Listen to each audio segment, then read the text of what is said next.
Welcome to Let's Talk About It, a podcast that gives a platform for real talk, real stories, real people, real topics, real conversations. Welcome to the show. Enjoy the journey.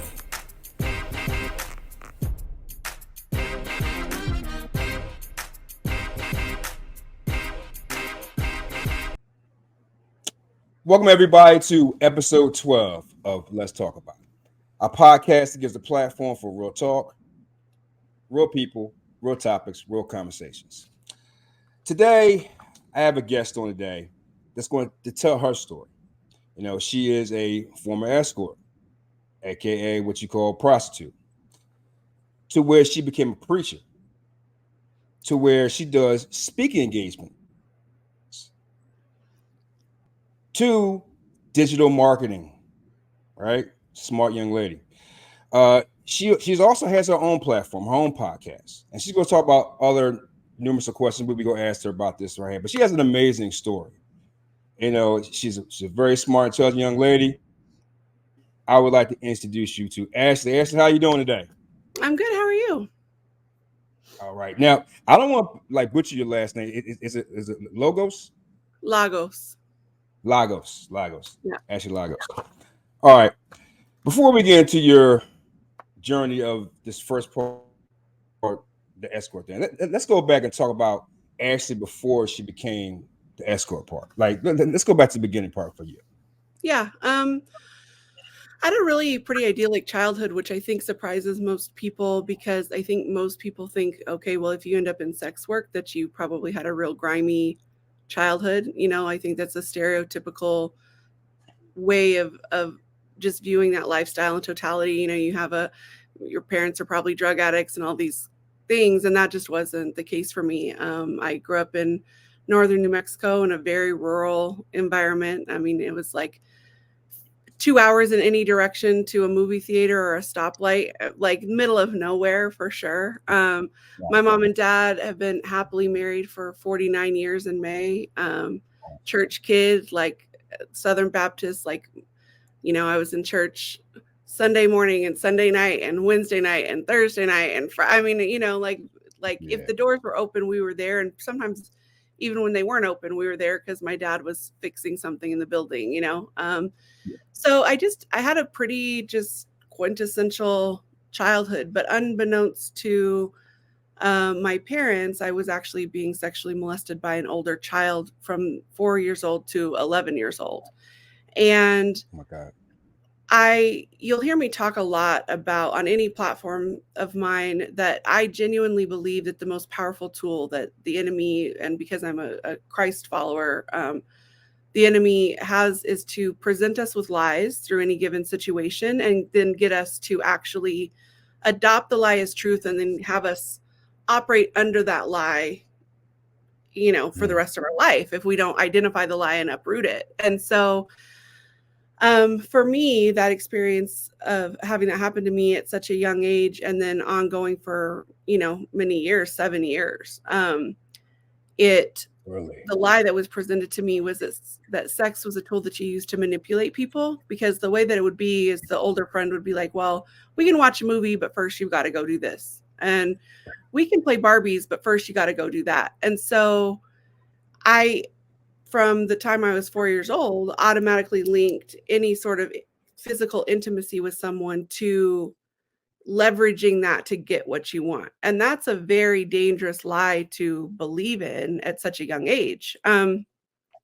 So then when I was 15, I was sexually assaulted by a member of the community that was much older. And the lie that presented to me, my mom and dad, who deeply regret this now, but at the time, because the town that I grew up near was only 1,200 people. I mean, it was very small. And so they felt Small. like if we press charges against him, the stigma of being the girl that was assaulted would be worse than just letting it go, like not.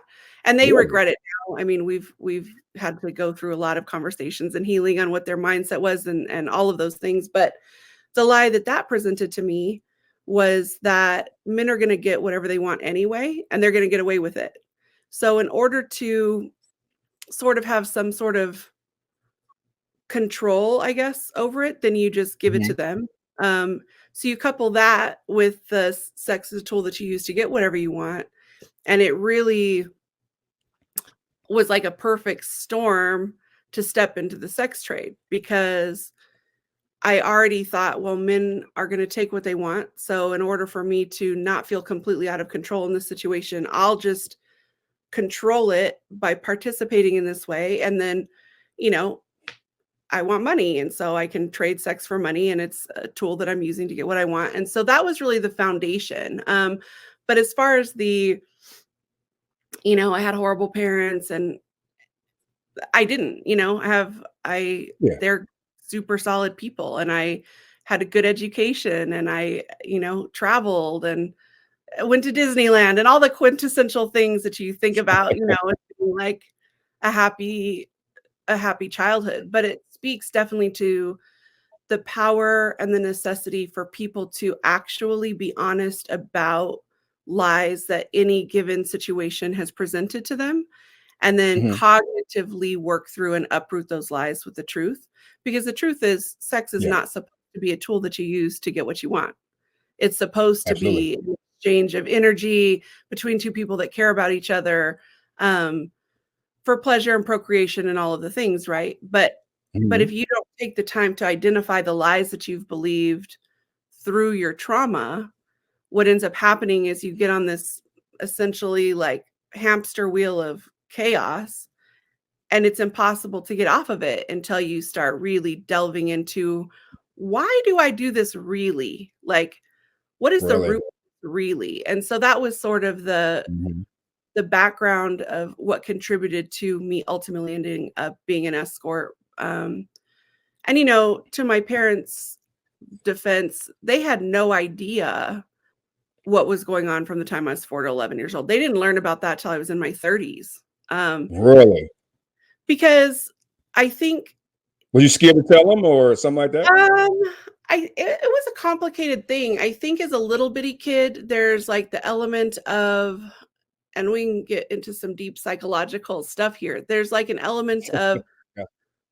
well, she's my friend, so she can't really be hurting me because she's my friend, right? So from an innocent perspective, as a Yeah. little kid, you're like, maybe this isn't bad, because like she's my friend, and then get into, as you get a little bit older, then there's actually like sensations that do physically feel good. And so Yeah. that gets very complicated, because something that I don't think is talked about enough in those scenarios is that um sometimes it does feel pleasurable, even though it's Yeah. completely wrong. It shouldn't be happening. There is sometimes pleasure that comes from what's being done to you. And then whenever I got a little bit older, it didn't stop until she got a boyfriend. So I was How old were 11. you At then? that point, she was probably 14. She got a Okay. boyfriend, and then she Oh, left me alone after that. Um, okay. but because I grew up in such a rural environment, like, she was around all the time. And I think from my parents' perspective, it was very much like, they're kids, they're playing hide and seek. You know what I mean? Like, I think Yeah. they had sort of a Yeah. naive vantage point. Like, Mhm. we weren't like off far, far away from people. These are things that were happening like in the room next to the room all of our parents were in. So whenever I told my mom and dad what happened after I'd been through therapy, and I'm like, I need to let my parents know that this had happened to me, they were Mhm. so upset and had no Yeah. idea. But then the lie that I believed from them not noticing all those years was that Yeah. clearly I wasn't that important, because all of this went on for so long and they didn't notice. Right. That's So what you felt like at that time? I felt like Oh, that as a kid. Like, how can this be going on and my mom and dad just not see that this is happening? Like, can they not see wow. the difference in my behavior? Can they? And it's complex, and I think that to any parents that are listening, sometimes things are happening to your kids that aren't evident.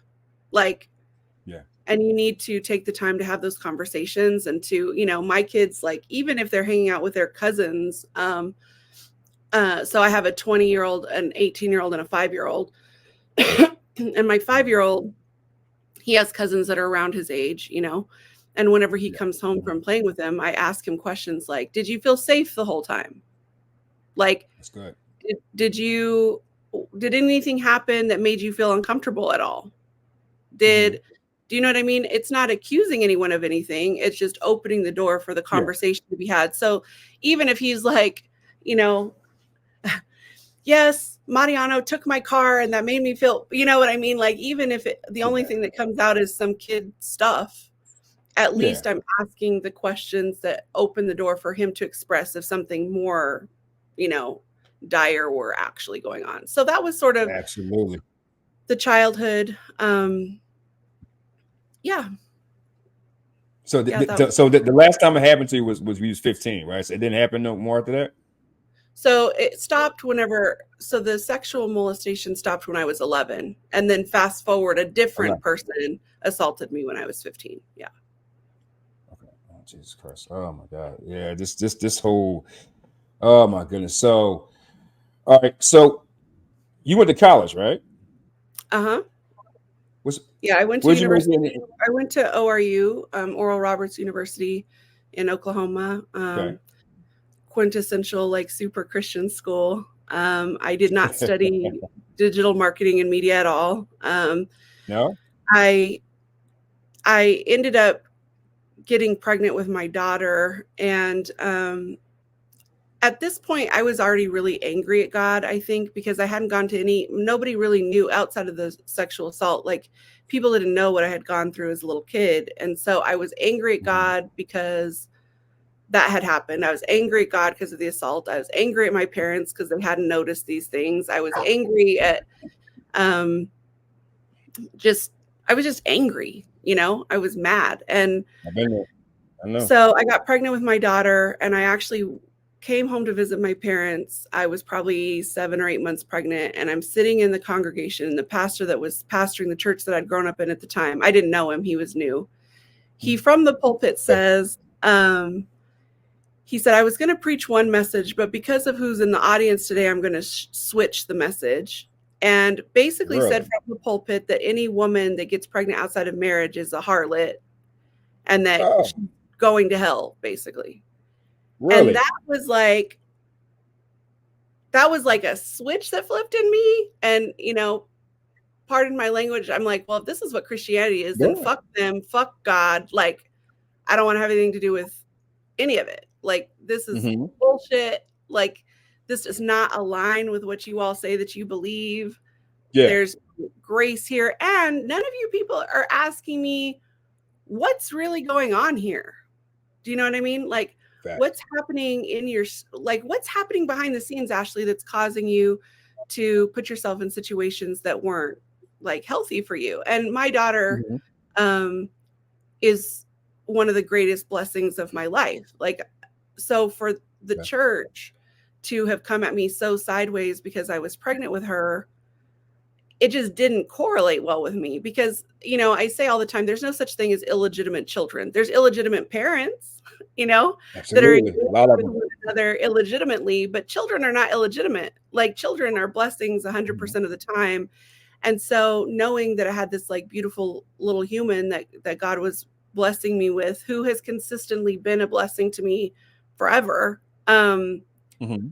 it just didn't sit well with me. And so at that point, that was like the tipping point for me, where I was like, I'm out. Like, this whole God, faith, Christian thing, like, you can just kick rocks. I'm done with this. And I Mhm. didn't step foot in a church again. That was in 2002. And I didn't go to church again for any reason till 2014. Like, Wow. Now, hmm so when you had your daughter, did you finish college? I didn't finish college at that time. No. Okay. No, it was just not. I had her, I moved to Arizona, which is where I live now. Hmm. And then I just went on a wildland path, where I was like, I'm gonna do the most. And I and I definitely did the most. I Yeah. got you. I got you. So you got to Arizona. Was that when you started the life of being an escort, or was that the No, path? Yeah, well, something before that happened. no, it was after. I actually didn't get into escorting until I was 29. Like, I was a whole grown Yeah. woman. My kids, I have my two older children at that time. Anna, my daughter, was 9, and Xavier, was it 9? Okay. No, she was probably 7, and Xavier was 5. And I Okay. had separated from their dad. So the person that my ex-husband, who I have biologically, is Xavier's dad, but is both of my kids' dad. He adopted Anna when she was a baby. We were together. We ended up parting ways. It was just a very emotionally abusive scenario. He's a phenomenal father, but it was an emotionally abusive scenario. So I parted ways. I ended up moving to the town where my parents live, and that's when I went back to school to study marketing. And Awesome. a friend of mine, basically, that is still a good friend of mine today, while I was in Las Cruces, he was like, "Hey, have you ever thought about being an agent?" And I'm like a secret agent? And he's like, "No." Like an agent for, he was a music producer and DJ, and he's like, "Have you ever Okay. thought about being an agent?" And I'm like, "No, I have not." Like, that's a horrible idea. I don't know anything. He produced house music. I'm Okay. like, I don't know anything about house music. I don't even like house music. Like, I'm a straight, like, West Coast hip hop kid because I grew up in the Gotcha. 90s, So like, Gotcha. house music just sounds like like there's no, I'm like, this is dumb. I'm not into this. But he's relented, and I end up starting this agency where I was brokering contracts between music producers and record labels. And Wow. There you I go. was Is it hard to do? broke. Or is it hard to learn? One thing about me, if I decide I'm going to do it, then I just do it. There's no, Hey, I hear you. like, I just like, I've decided Just do it. I'm going to build a house. So dang it, I'm going to build a house. It's going to be the best built house you've ever seen. Let's do it. And so,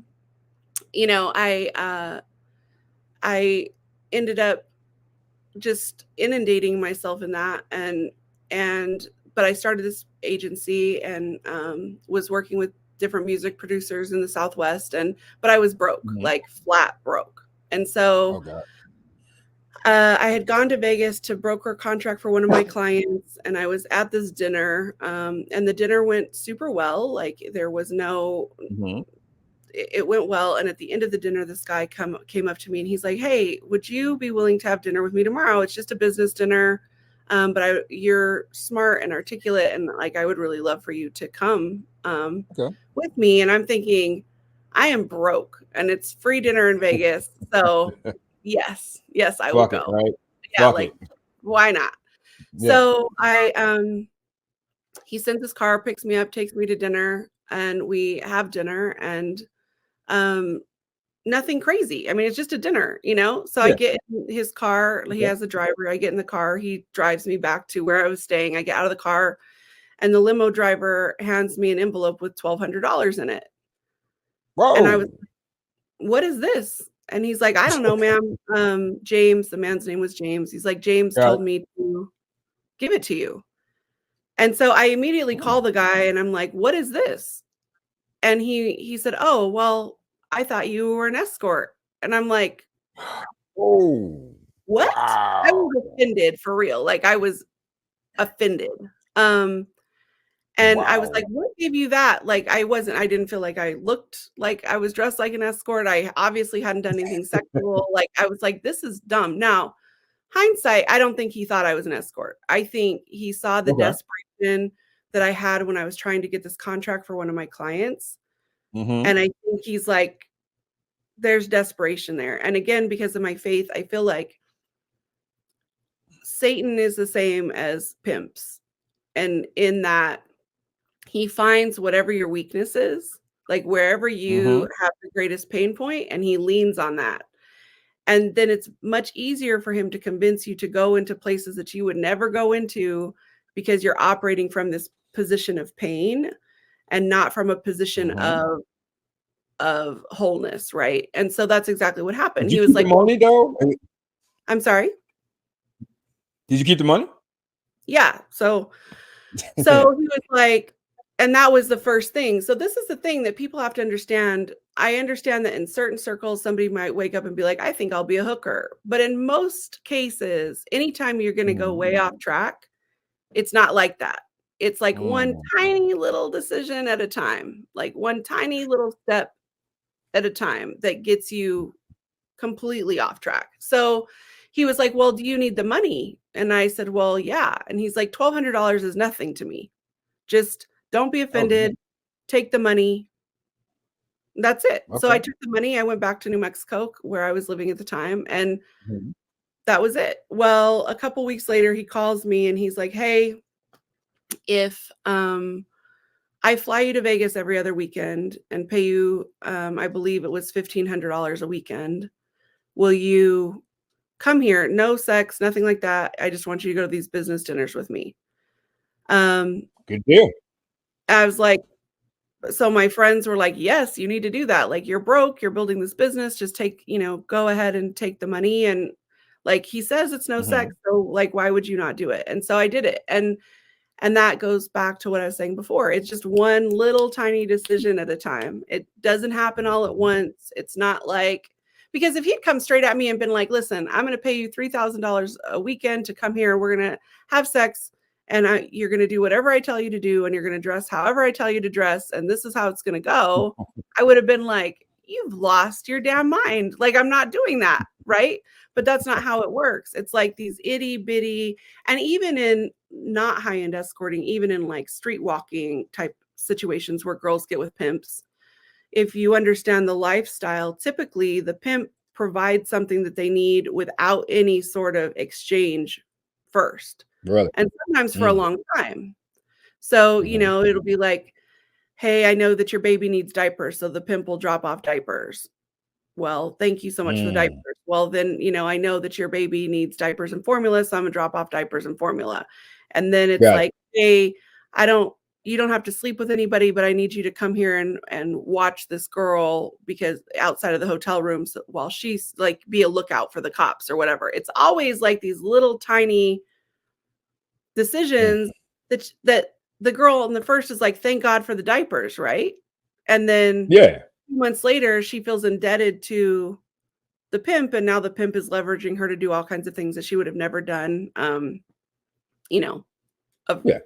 outside of those circumstances. And so it really was, that was really the entry point. And then probably 2 months Okay. after going to Vegas a couple of times just for business dinners, then he was like, I'll pay you more money if we can, step into, he disguised it as like a sugar daddy type relationship. And I tell my daughter, I tell her friends, I tell people like sugar daddy, that is one very slippery step away from being full on into a world that you do not want to be in, because it causes you to start lowering like your expectations and your acceptance of what originally you feel is like a moral clause. If Mhm. somebody had told me, Ashley, like, you going to Vegas and having dinner with this guy was gonna end up to you hiding on balconies to keep from being gang raped, I would have been like, there's no Yeah. way that those 2 things are correlating, right? Wow.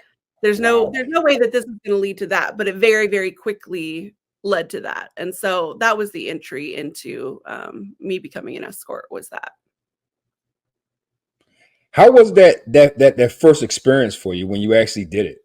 Like intimate wise. How was that for you at that time? Well, because of the lie I had believed about manipulation and getting what you want, I just put him in Mhm. that box, right? Like, I just put him in the, I need the money, and so I'm going to perform sexually so that I get what I need to have. And that stems back to what had happened to me as a little kid. It was Yeah. very much in tandem. And so, it wasn't like initially he definitely wasn't somebody that I would typically mess with, um, Yeah. sexually. Like, I wasn't attracted to him, Mhm. definitely not. Um, there after the fact, I remember going to the bathroom and I didn't cry or I just didn't feel anything. Like, Really? It was just numb. Yeah. And that was the case most of the time from then on out. I explain to people that whenever you are in sex work, you're like putting on Oscar-winning performances over and over and over, because you have to make the person think that you're really into what's going on. You have to make the person think that this is something that you enjoy. And so they go into a box, essentially. It's like you step into this character, you do what you have to do, and then you step back out of the character. Yeah. And it's very much, for me, it was very much an outer body experience. I would be having sex with somebody and not even mentally even be in that place. Like, I'm thinking about, okay, well, my daughter has a, recital, and my son has first grade homework, and like when I get home, I've got to do this and I've got to do that. And then my music, keep in mind, this whole time I'm still building this business with the music producer, so that I'm like, just do it because you've got to pay for this. Just do it because you got to pay for that. Like, your brain is just not even engaged. The part, though, that people don't talk about enough, that I wish people would talk about more, is humans are not supposed to be commodities. We were never meant to be something that is bought and sold. And that goes from slavery to human trafficking, which I work very, very closely in now, to sex work.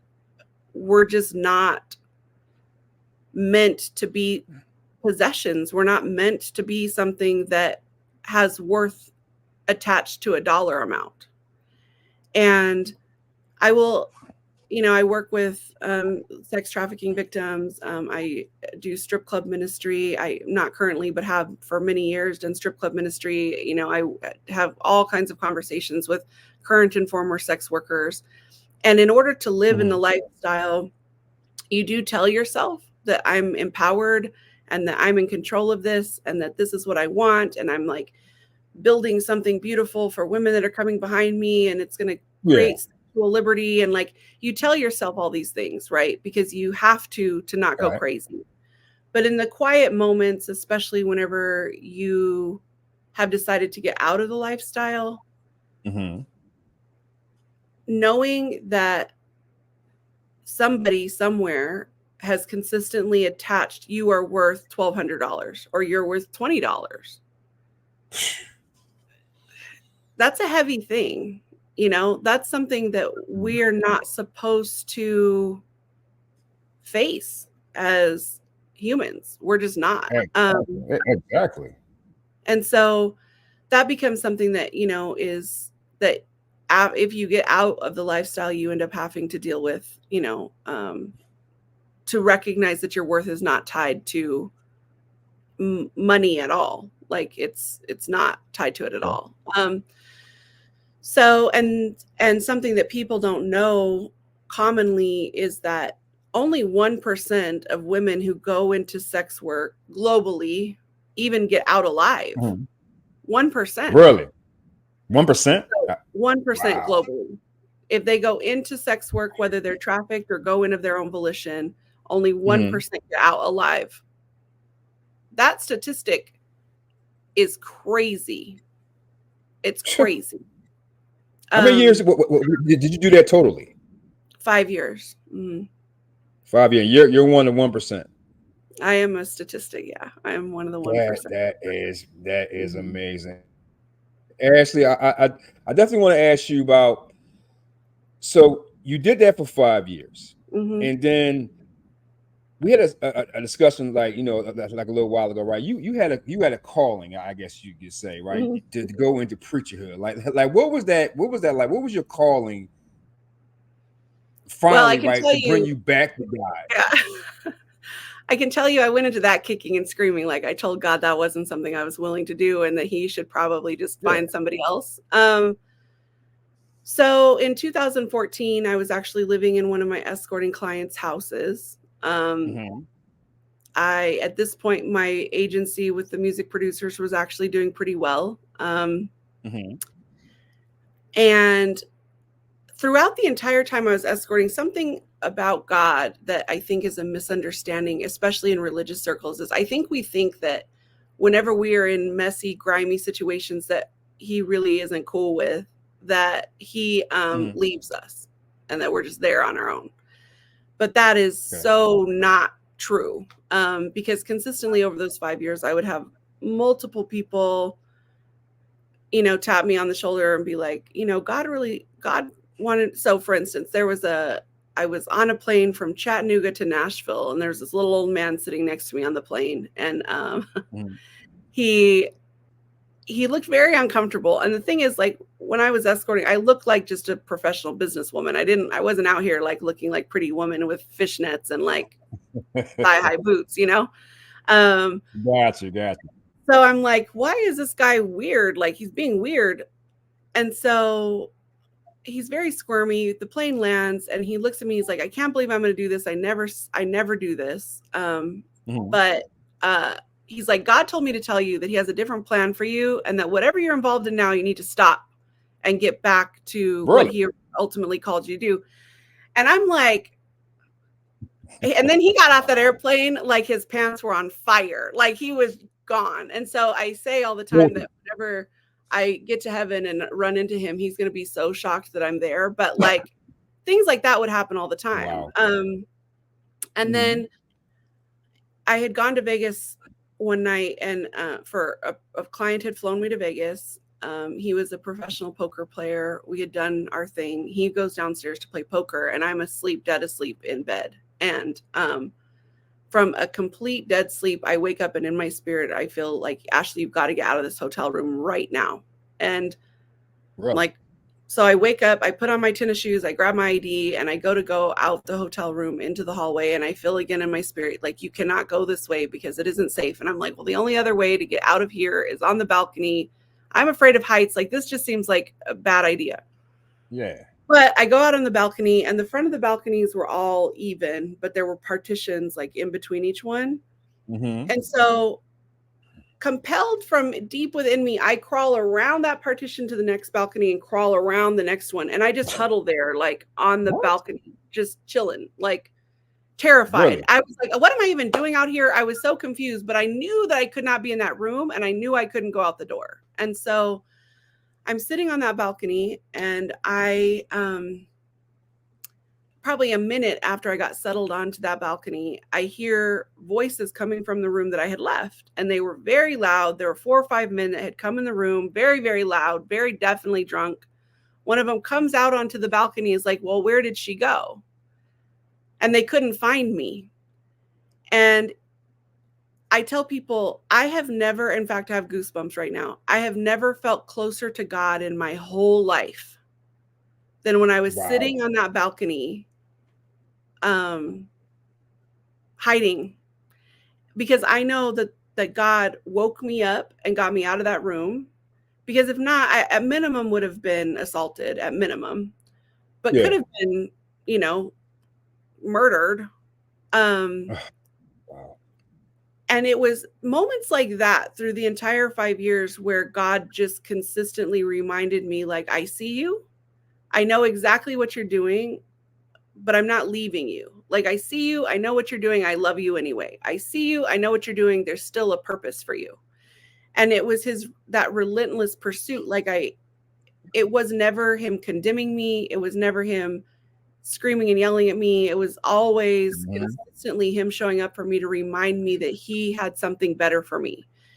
And that personal interaction with God, Mhm. slowly started to chip away at the religiosity from when I was growing up. It started chipping away Okay. from the crazy pastor that was like, women that have babies out of marriage are hoes. Like, it Yeah. started chipping away at that.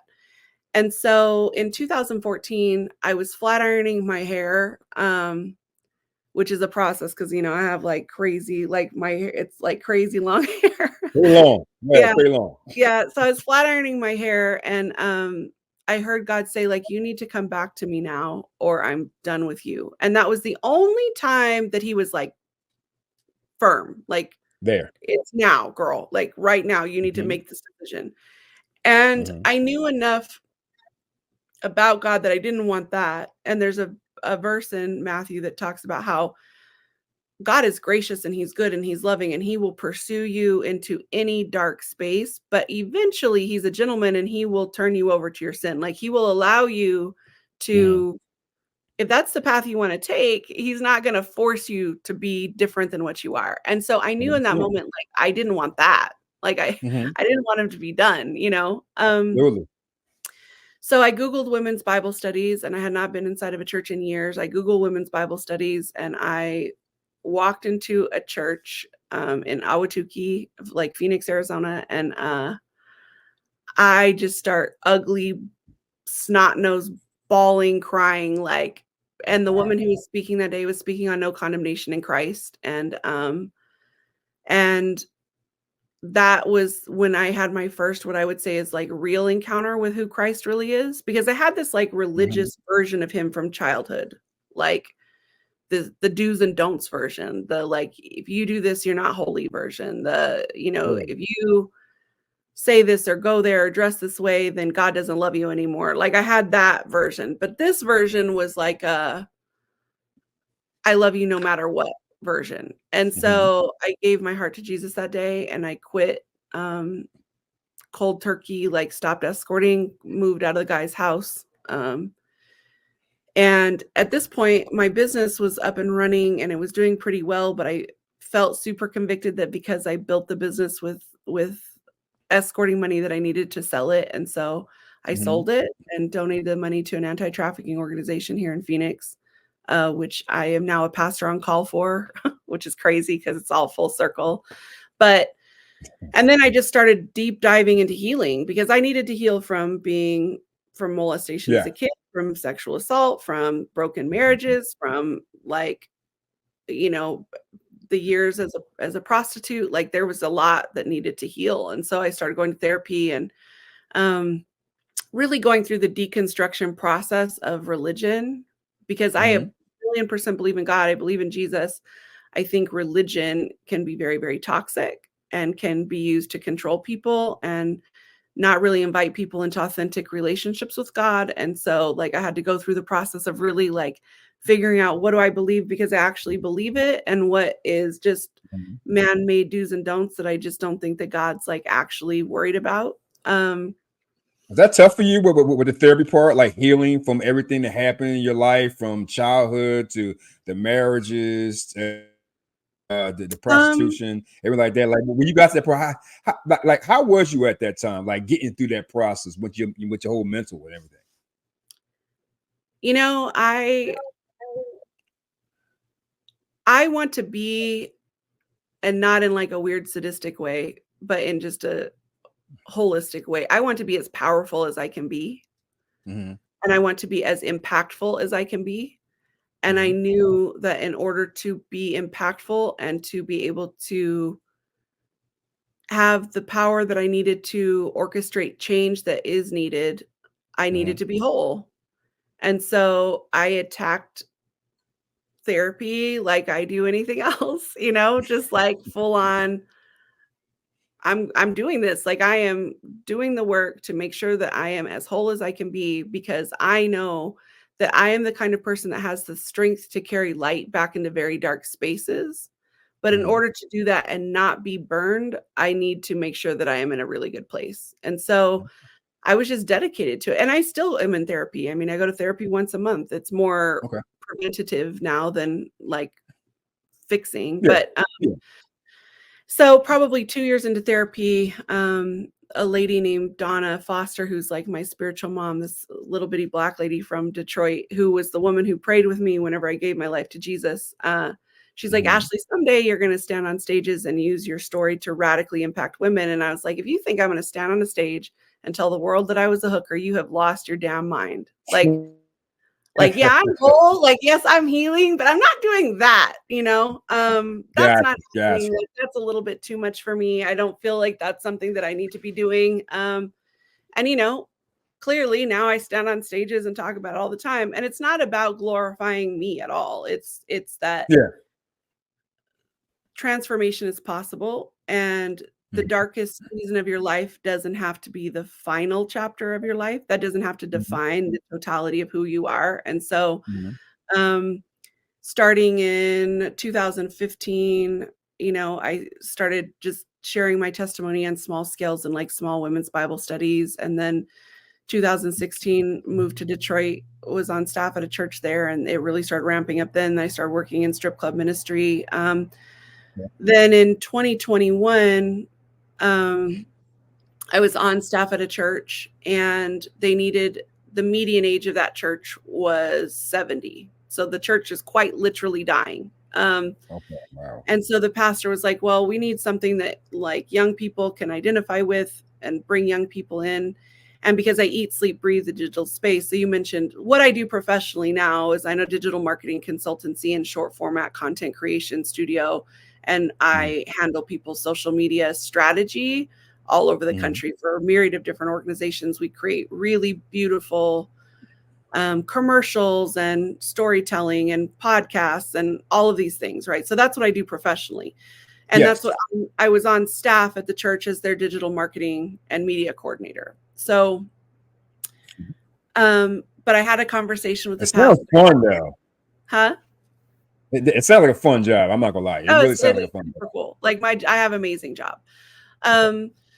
So I had this idea for 12. So the name of my church is 12 Church, Roman numeral 12 XII. So 12 Church. And the premise was, where do Gen Z and young millennials live? It's on the internet.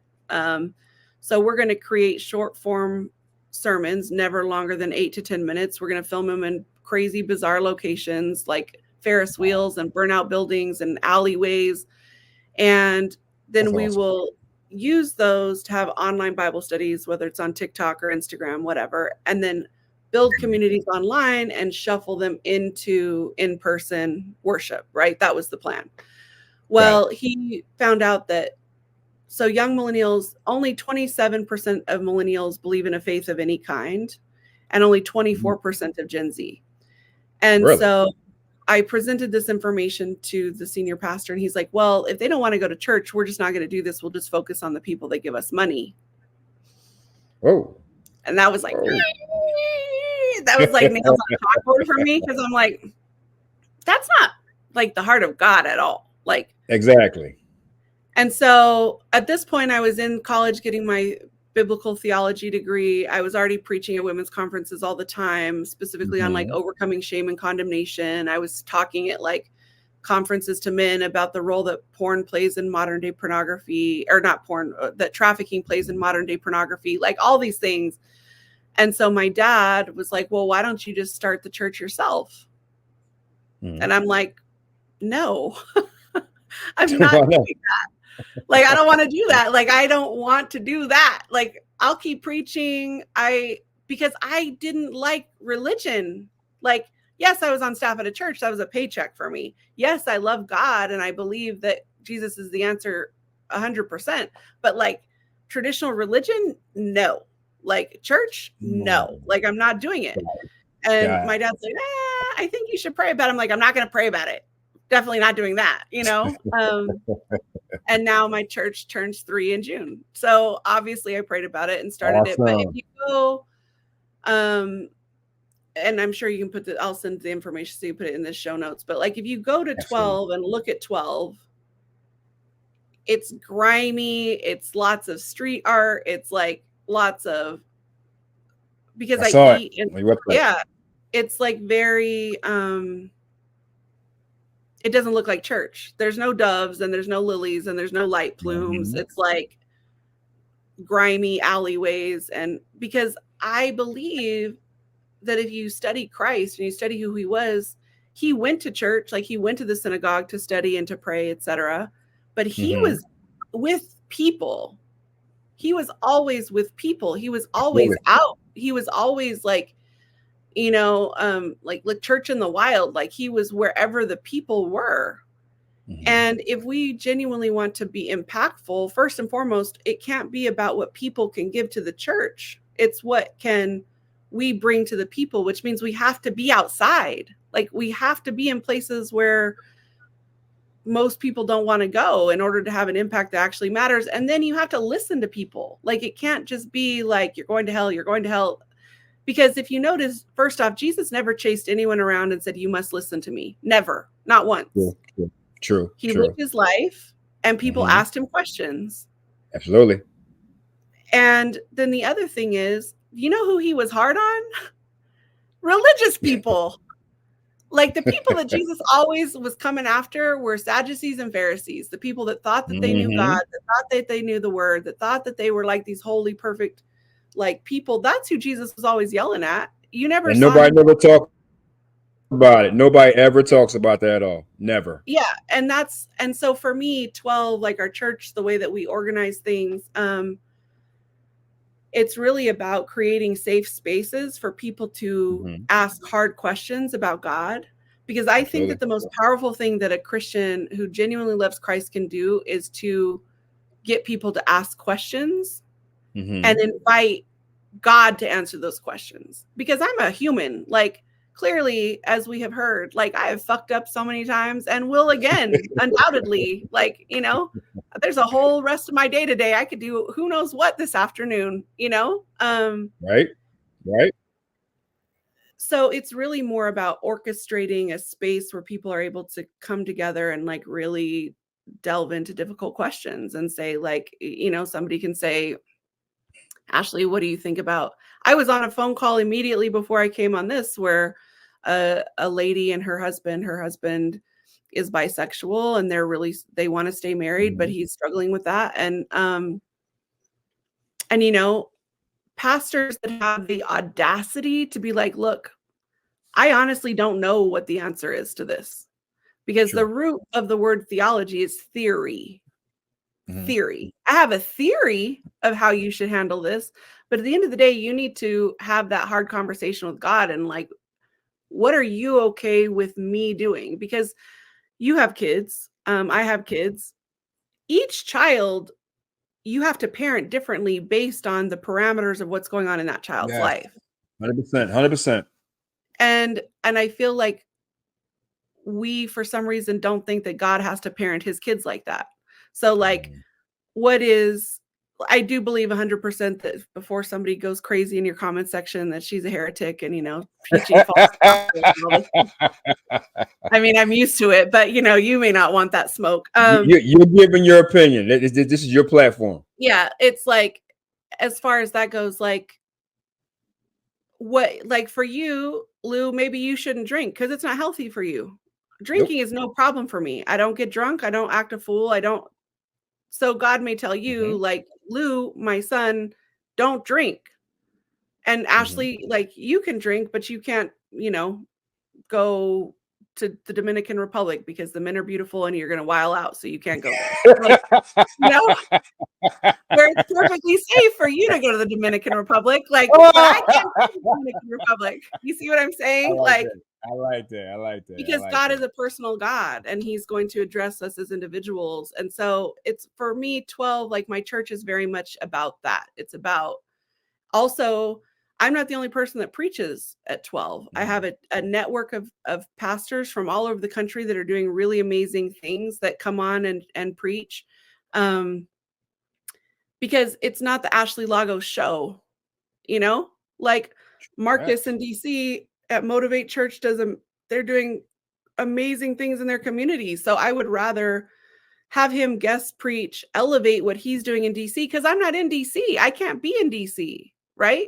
So it's really like, that's what 12 is about. And then that's how I started being a pastor. It was not something I ever wanted to do or thought that I would do, but the impact that's being had, especially just with, you know, we are in front of about 450,000 unique IP addresses a year online. And people are always like, it's so artistic and creative. And like, I feel comfortable there. I feel comfortable going to any of your events because it's not like, you know, I'll have on holy jeans and Jordans and that's like church attire for me. You know, so I love it. Yeah, I love it. That's how Ash, I can tell you right now, I can talk to. Yeah, you have so much information. It's like crazy. I'm going to do another part to you. Yeah, whenever you I'm want. going to have to. I have to do that. But I do have to ask you a bonus question. I asked you about this Okay. earlier. Quickly, what's your opinion about Mhm. dating today for single women? Single women? Yeah. Huh. Well, Straight. as a Mm-hmm. single woman who is um successful because my business is successful, and who Mm-hmm. has an ever increasing platform, I would say it's very difficult. Um, Okay. and not because I have some sort of man hating energy, because I love men. I get along well with men. I have a phenomenal Mm-hmm. relationship with my father. Um, but women innately, I genuinely believe within us, we want to date someone who is just a little bit more established and a little bit more mature and a little bit more Really? solid than we are, because it makes us Okay. feel safe. Like, it makes me Really? feel safe knowing that if everything that I'm doing crashes and burns, that Okay. he's capable of stepping in and, like, enveloping me in, like, safety. Um, He got you. Got you. yeah, he's Got you. got All me. right. Whenever you've reached a certain level of success, though, it's very difficult to find men who are just slightly more successful. Does that make Hmm. sense? Oh, I'm listening. Yeah, I Yeah, got you. it's I got hard. you. It's hard. Oh And yeah. it's not even necessarily about finances. It's about a Mhm. mentality, because you Yes. and I have talked many Yes. times. I think you probably Mhm. gather from me, I'm a hustler. Like, I was Oh a yeah. hooker. So there's like, I've got like street hustle. I got that. Mhm. But then I'm Mhm. like a full on, like, own a business that makes great money, that works with mega companies. So there's like corporate hustle too. Hold on, Ash. Ladies and Mm, gentlemen, I want to let you know right now, she is talking 100% facts. She is 100% hustle. She is very good on both sides. You can't get no better than this young lady right here. I'm telling you. I just had to well, add to thank that. you. I'm sorry. Go right ahead. Yeah. So whenever you are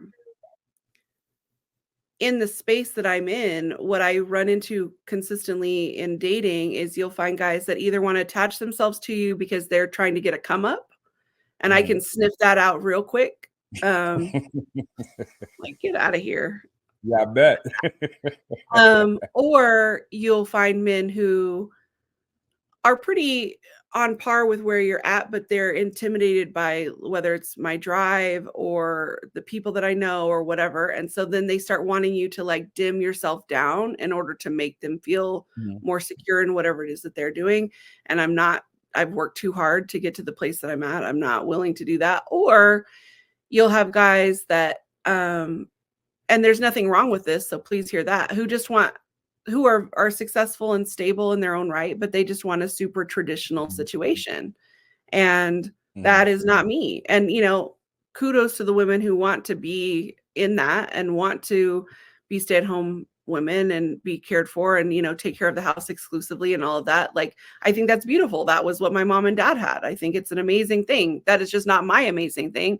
I'd be going completely cuckoo in my house. Like, I would just not do well at that. That's not what God designed me to be. And you can get Fact. crazy women who are like, that is what God designed you to do. I'm like, oh, whatever.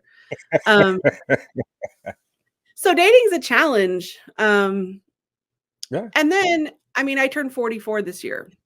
Mhm. So I'm not a kid, my daughter lives on her own. Like, I have grown children. If you're gonna just bring drama and I have to worry about, okay, well, I've got to go to Dallas next week to speak at a conference and you're sad because I couldn't go to brunch with you, and now you're going to throw a big fat fit Mhm. about it. Like, I don't even want it. Like, like it's the only time a person's probably ever going to hear a pastor say this. There is not dick good enough on the planet to get me to deal with that nonsense. There's just not, like, Okay. there's just I'm going to end it right there. And ladies and gentlemen, I can tell you right now, she says she's 44. I've seen this young lady in person. She does not look 44. Well, Telling thank you, you. at least 10 years younger. I'm telling you right now, seriously. Sunscreen and Jesus. And there Sunscreen you and Jesus. go. Actually, we will wrap this up, but I'm going to play my little game with you what I described you earlier. Pick and Mhm. choose random questions.